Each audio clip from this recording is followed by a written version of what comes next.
Hola, nuevamente soy Karina Col Clemente. Vengo a hablar sobre el derecho de los pueblos indígenas. Soy alumna de la subcompetencia de Derecho de los Pueblos Indígenas y estoy cursando el séptimo semestre de la licenciatura en Derecho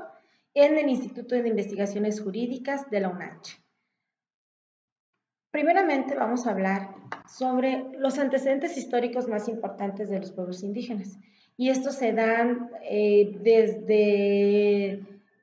la manera en cómo practicaban el derecho los pueblos indígenas, es decir, lo que hoy se conoce como el derecho consuetudinario, que prácticamente sienta las bases para el derecho agrario, la propiedad privada. Esto data más o menos, según mencionan Domingo Francisco Chimalpan y Gabriel de Ayala Porcín, más o menos del año 1243 a 1521, que es cuando tiene la llegada de los españoles.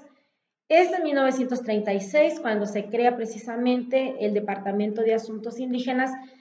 ya dándole un poquito de mayor forma a la defensa del derecho indígena. Y a partir de la década de los 40, más o menos entre los 40 y los 70, tiene lugar el primer Congreso Indigenista Interamericano en Pátzcuaro, Michoacán. Esto permite de alguna manera el establecimiento del Instituto Indigenista, más o menos por ahí de finales de los 40. Posteriormente se impulsa una nueva política indigenista llamada de participación, y es en 1980 cuando la fase del indigenismo, a la que se llama reconocimiento de los derechos indígenas, pues fue como que el boom, puesto que esto se da no solamente por el hecho de ver que se tuvieran estos derechos, sino porque para ello viene acompañado de diferentes movimientos sociales, económicos, políticos, por las condiciones que prevalecían entre estos pueblos. En la década de los 90 se aprueban las reformas de los códigos penales para permitir que se tomara en cuenta, esto es un parteaguas, porque con esto se toma en cuenta la costumbre en el caso de que un inculpado fuese de origen indígena y se presumiera que hubiese actuado conforme a ella, a fin de fundamentar la gravedad del delito y de su grado de culpabilidad como un elemento atenuante. Es decir, viene el derecho consuetudinario, respetando usos y costumbres de los pueblos indígenas. Esta década también fue realmente, sobre todo para el estado de Chiapas, algo, fue dar a conocer a Chiapas porque es cuando se gesta en sus primeros años, específicamente en el 94, cuando se da el movimiento zapatista de liberación nacional, que pues ya venía desde muchos años antes, desde cuando se decreta en 1991 establecer y definir el fin de reparto agrario. Entonces viene ya el movimiento zapatista con muchas demandas, sobre todo para de alguna manera establecer claridad en el derecho indígena.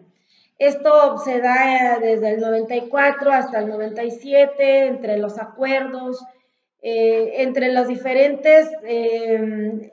situaciones que se establecieron entre el gobierno y este grupo armado, que fue bastante simbólico, ¿no? De alguna manera, podemos resaltar con ello que los derechos de los pueblos y comunidades indígenas, que de alguna manera más son significativos en lo personal, pues es el derecho consuetudinario, porque aquí se establece la obligación de respetar los métodos a los pueblos de los pueblos indígenas, porque recurren precisamente a su comportamiento desde sus usos y costumbres, desde lo tradicional. Por lo tanto, hay veces que hay delitos que son cometidos, pero son parte de delitos para la parte mestiza, pero eso es algo que ellos tienen como parte de lo común. Con el derecho consuetudinario se reconoce que al momento de interponer sanciones a los integrantes de los pueblos indígenas se tomarán en cuenta las características económicas, sociales y culturales de estos pueblos. Por lo tanto, dentro del derecho indígena, los derechos autonómicos serán los que los pueblos pueden ejercer entre ellos mismos, es decir, aquí mismo parten los derechos de autodeterminación y de autonomía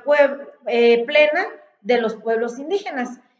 en el cual la Constitución establece 6 tipos de derechos, como por ejemplo la elección de autoridades comunitarias a partir de los usos y costumbres, las formas propias de organización social, la administración de justicia, la obligación de conservar y mejorar el hábitat y sus tierras, los derechos lingüísticos y culturales y por tanto el uso y disfrute preferentemente de sus recursos naturales, ¿no? Que por mucho tiempo estuvieron sancionados. Por lo tanto, el derecho de los pueblos originarios son realmente los derechos a las comunidades indígenas que habitan dentro de un país o de una estructura que está resguardada